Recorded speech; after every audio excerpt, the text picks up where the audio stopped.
உணவால் இணையும் உள்ளங்களுக்கு வணக்கம். இந்த வீடியோவில் பிரியாணிக்கு சூப்பரான சைட் டிஷ் எண்ணெய் கத்திரிக்காய் எப்படி செய்யலான்னு பார்க்கலாம்.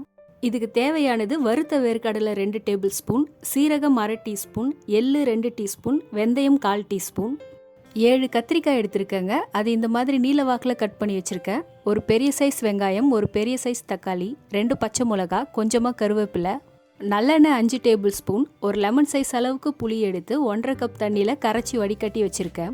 மிளகு 1/2 டீஸ்பூன், இஞ்சி பூண்டு விழுது 1 டேபிள் ஸ்பூன், மிளகாய்த்தூள் 2 டீஸ்பூன், தனியாத்தூள் 1 டீஸ்பூன், மஞ்சள் தூள் 1/4 டீஸ்பூன், தேவையான அளவு உப்பு. முதல்ல ஸ்டவ்வை மீடியம் ஃப்ளேமில் வச்சுட்டு பாத்திரத்தில் எள்ளு, சீரகம், வெந்தயம் போட்டு எள்ளோட கலர் கொஞ்சம் பொன்னிறமாக ஆகிற வரைக்கும் வறுத்துக்கலாம்.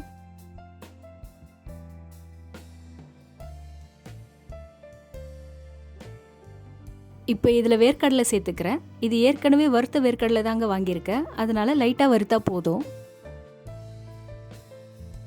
வறுத்த எல்லாத்தையும் மிக்சி ஜாரில் போட்டு பொடி பண்ணி வச்சிடலாம். இப்போ பாத்திரத்தில் எடுத்து வச்சிருந்த எண்ணெயில் பாதி அளவு ஊற்றிக்கலாம்.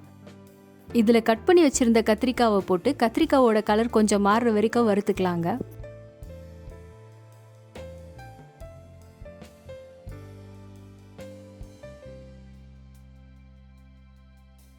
கலர் நல்லா மாறிடுச்சு. இதை தனியாக எடுத்து வச்சிடலாம்.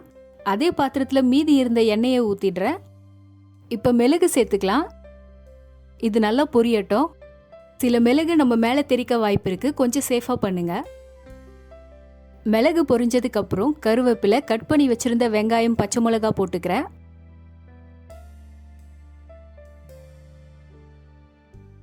வெங்காயம் பாதி வதங்கினதுக்கு அப்புறம் இஞ்சி பூண்டு விழுது சேர்த்து அதோட பச்சை வாசனை போற வரைக்கும் வதக்கிடலாம்.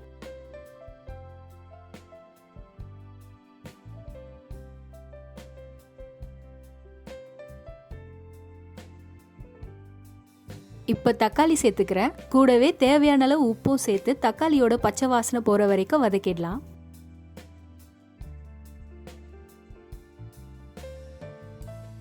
தக்காளி நல்லா வதங்கிடுச்சு. இது கூட எடுத்து வச்சிருந்த மிளகாத்தூள், தனியாத்தூள், மஞ்சள் தூள் சேர்த்துக்கிறேன்.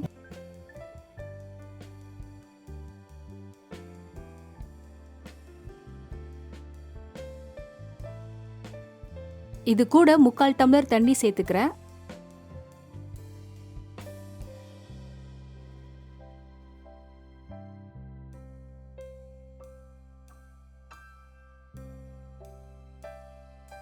இதில் வறுத்து எடுத்து வச்சிருந்த கத்திரிக்காவை போட்டுக்கலாம்.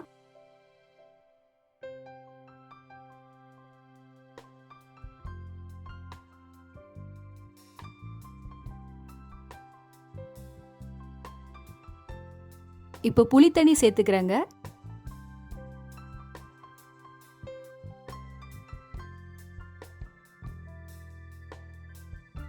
இது மீடியம் ஃப்ளேமில் 5 நிமிஷத்துக்கு மூடி போட்டு கொதிக்க வச்சிடலாம். இது கொதிச்சு எண்ணெய் நல்லா பிரிஞ்சு வருதுங்க. இந்த ஸ்டேஜில் அரைச்சி வச்சிருந்த பொடியை இதில் கலந்துக்கலாம்.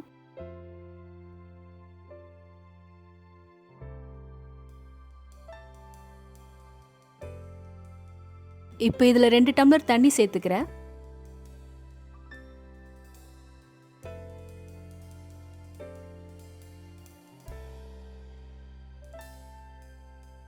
இதை ஒரு 5 நிமிஷத்துக்கு மீடியம் ஃப்ளேமில் மூடி போட்டு வச்சுக்கலாங்க. இப்போ இது சூப்பராக ரெடி ஆயிடுச்சு. இது கூட கொஞ்சம் வெல்லம் சேர்த்து கலந்து விட்டிங்கன்னா இதோட டேஸ்ட் இன்னும் நல்லாயிருக்கும். இந்த எண்ணெய் கத்திரிக்காவை நீங்களும் வீட்டில் செஞ்சு பிரியாணி கூட சேர்த்து சாப்பிட்டு எப்படி இருக்குன்னு சொல்லுங்கள்.